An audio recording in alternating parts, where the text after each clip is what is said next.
ఈ విధంగా ఎప్పుడైనా మ్యాగీని టేస్ట్ చేశారా ఎగ్ చికెన్తో? సో చాలా టేస్టీగా ఉంటుంది. ఒకసారి ట్రై చేసి కామెంట్ బాక్స్లో రెసిపీ ఎలా వచ్చిందో కామెంట్ చేయండి. చాలా బాగుంటుంది. ఇవైతే మ్యాగీకి కావాల్సిన ఇంగ్రీడియంట్స్. ఇంకా తర్వాత మనం మ్యాగీని అయితే ఒక 70% బాయిల్ చేసుకొని కోల్డ్ వాటర్లో అయితే యాడ్ చేసేసుకోవాలి. లేదంటే మనకి స్టిక్ అయిపోతుంది కాబట్టి చేతికి ఇలా అయితే చేసుకోవాలి. తర్వాత ఇది కాసేపు ఆరనివ్వాలి. ఆరిన తర్వాత అయితే మనం దీన్ని వేరే ప్యాన్లోకి సపరేట్ చేసుకోవాలి. కోల్డ్ వాటర్ నుండి చాలా జాగ్రత్తగా చేసుకోవాలి, లేదంటే హ్యాండ్స్కి స్టిక్ అయిపోతుంది. ఇంకా దాని తర్వాత అయితే మనం ప్యాన్లో ఆయిల్ వేసుకుందాం. ఇంకా ఆనియన్ వేసి బాగా వేయించుకోవాలి. ఇది కాస్త కలర్ చేంజ్ అయిన తర్వాత టొమాటో, గ్రీన్ చిల్లీస్ అయితే యాడ్ చేసేసుకోవాలి.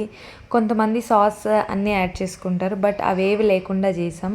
ఇంకా కాస్త రుచికి తగ్గట్టు సాల్ట్ యాడ్ చేసుకోవాలి, టొమాటో ఉడకాలి కాబట్టి.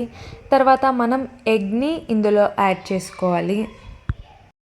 కాసేపు ఎగ్ని బాగా వేపుకోవాలి.